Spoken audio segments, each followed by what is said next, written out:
अस्सलाम वालेकुम my YouTube family. उम्मीद करती हूँ सब खैरियत से होंगे। आज मैं आपको बचे हुए आटे से बहुत ही मज़ेदार क्रिस्पी रोल बनाना सिखाऊंगी। जो आप बाज़ार से समोसा पकोड़े और कचौरी भूल जाएंगे, ये आप एक बार खाएंगे तो आप रोज़ ये बनाकर खाना पसंद करेंगे। इवनिंग में आप लोग चाय के साथ खा सकते हैं, बच्चों को लंच बॉक्स में दे सकते हैं, घर में कोई गेस्ट आए तब भी आप बना सकते हैं। तो आज मैं आपको बहुत ही मज़ेदार और क्रिस्पी, बहुत सस्ते और कम बजट में ये बनाना सिखाऊंगी। जब हल्की फुल्की भूख लगे तो रोटी या कोई और सब्ज़ी दाल खाने को दिल ना करे, आप लोग एक बार ज़रूर ट्राई करें। घर में बचा हुआ आटा है या ताज़ा आटा गूंद कर भी आप बना सकते हैं। तो आइए चलते हैं, रेसिपी को स्टार्ट करते हैं। मेरे पास है आटा, ये बचा हुआ है, रात का आटा है, फ्रिज में से निकाला है। तो इसको अच्छे तरीके से आपने थोड़ा सा घी लगाकर इसको थोड़ा सा सख्त कर लेना है। अगर नॉर्मल आटा है तो इसको थोड़ा सा सख्त कर लेना है। खुश्क आटे में आपने मिलाकर, मेरे पास है आलू का मटेरियल, इसके अंदर सिर्फ नमक, मिर्च, हल्दी और मैंने अजवाइन और कलवंजी डाली हुई है। तो कैसे बनेंगे परफेक्ट और क्रिस्पी रोल खस्ता, तो आइए स्टार्ट करते हैं। रेसिपी को पूरा वॉच करना है ताकि आपकी रेसिपी बहुत ज़्यादा मज़ेदार बने। अब सबसे पहले हम एक बेलन लेंगे, बिस्मिल्लाहिर्रहमानिर्रहीम। ऊपर डस्ट लगाएंगे, खुश्क आटा हम लगाएंगे और इस आटे को हम बिस्मिल्लाहिर्रहमानिर्रहीम 2 पेड़ों की शक्ल में हम इसको कर लेंगे। इस तरीके से इसका हम पेड़ा बना लेंगे। इस तरीके से आप लोग इसका एक पेड़ा बना लें, जैसे हम नॉर्मल रोटी का पेड़ा बनाते हैं। ये देखिए, हमने एक पेड़ा बना लिया। इसको अब आपने इस तरीके से खुश्क आटे में डिप करके अच्छे तरीके से हमने इसको बेल लेना है। एक पूरी रोटी की शक्ल दे देनी है।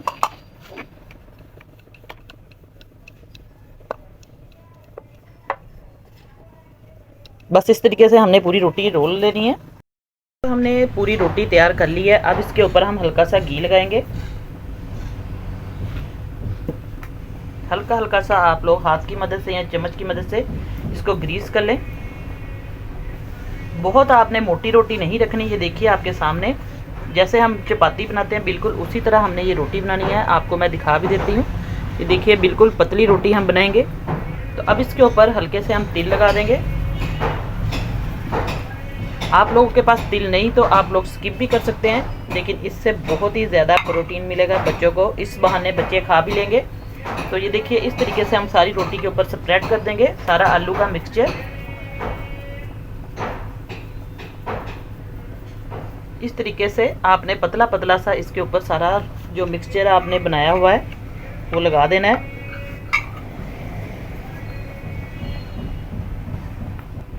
ये देखिए चम्मच की मदद से आप लोग इसको फैला सकते हैं। इस तरीके से सारी रोटी के ऊपर ये मैंने फैला दिया है, कोई किनारा खाली ना रहे। तो बस इस तरीके से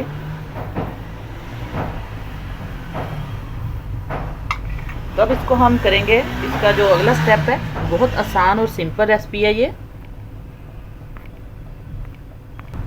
तो अब हम एक छुरी लेंगे। छुरी की मदद से आप लोग इसको इस तरीके से बिस्मिल्लाहिर्रहमानिर्रहीम बहुत बारीक बारीक लेयर्स में काट लेंगे। ये देखिए इस तरीके से।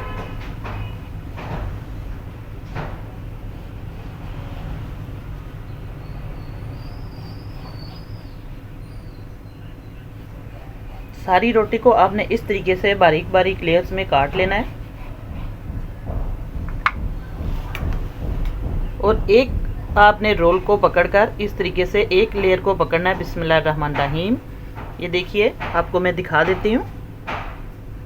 इस तरीके से आपने इसको रोल करना है। बहुत सिंपल है ये और बहुत झटपट बन जाएगी।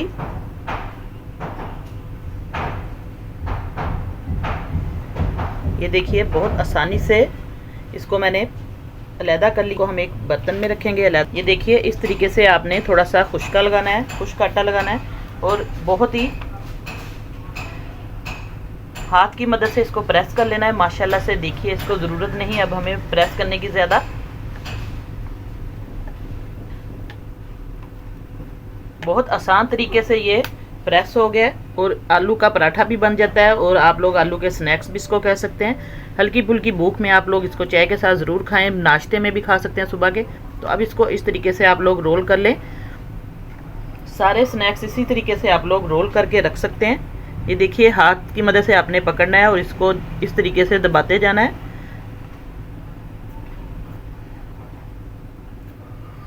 बस इसी तरीके से सारे हम बनाकर इसको घी गर्म होने के लिए मैंने रख दिया है। आपने भी घी को पहले रख देना प्री हीट होने के लिए।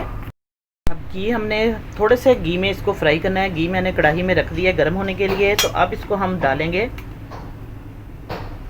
बिस्मिल्लाहिर्रहमानिर्रहीम। इस तरीके से एक एक करके आप लोग इसके अंदर डालते जाएं।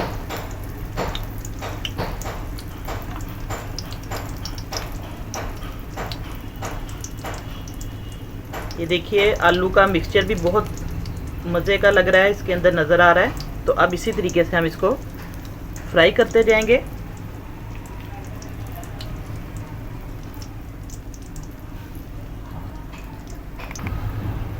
अब देखिए इसको आपने अच्छे तरीके से हिलाते जाना है, इस तरीके से चम्मच की मदद से या चिमटे की मदद से, ताकि ये सारी चारों साइडों से अच्छे तरीके से कुक हो जाए। ये देखिए एक पेड़े से घर के जो बचा हुआ आटा है, एक पेड़े से आप लोग काफ़ी सारे स्नैक्स बना सकते हैं और बच्चे टिफ़िन में भी ये बहुत खुश होकर खाएंगे। अगर आप लोग बच्चों को टिफ़िन बॉक्स में दें, इस तरीके से आप लोग ये बनाएं। ये आलू के पराठे का भी शक्ल में बन सकती है, वो भी बहुत मज़े का टेस्ट इसका आएगा। आप लोग कोई भी इसके अंदर सालन भी डाल सकते हैं और दाल के भी ये बना सकते हैं। और चैनल पर नए हैं तो जल्दी से चैनल को सब्सक्राइब कर दे और साथ बेल का बटन लाजमी प्रेस कर दे, ताकि आपको मेरी आने वाली हर वीडियो का नोटिफिकेशन सबसे पहले मिले। और वीडियो थोड़ी सी भी अच्छी लगे तो लाइक का बटन ज़रूर प्रेस किया करें और ज़्यादा से ज़्यादा अपने दोस्तों में और अपने रिश्तेदारों में शेयर करें, ताकि उनको भी बहुत आसान और सस्ती और कम बजट में जो रेसिपीज़ है वो मिले। ये देखिए अब इसको हम दरमियानी फ्लेम पर, मीडियम फ्लेम पर इसको हम पकाएंगे।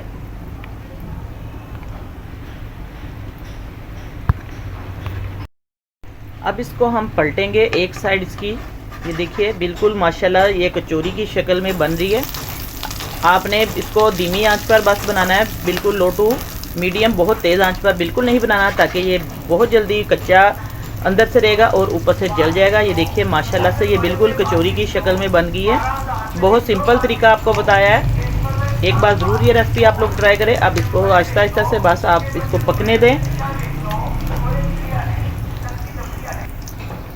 अब माशाल्लाह से हमारी जो स्नैक्स है आलू के वो बिल्कुल रेडी हैं। इसको अच्छे से हमने घी को निचोड़ कर फिर हम प्लेट में रखेंगे।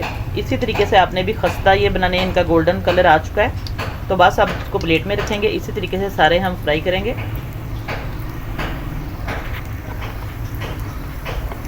ये देखिए माशाल्लाह से हमने एक पेड़ा आटे से बहुत मज़े की डिश बनाई है। आप लोग ज़रूर ये रेसिपी ट्राई करें, आपको बहुत पसंद आएगी। और कमेंट करके मुझे लाजमी बताया करें कि आपको ये रेसिपी कैसी लगी। इंशाल्लाह नई रेसिपी लेके दोबारा हाज़िर होंगी आपकी खिदमत में। इजाज़त चाहती हूँ। अल्लाह हाफिज़।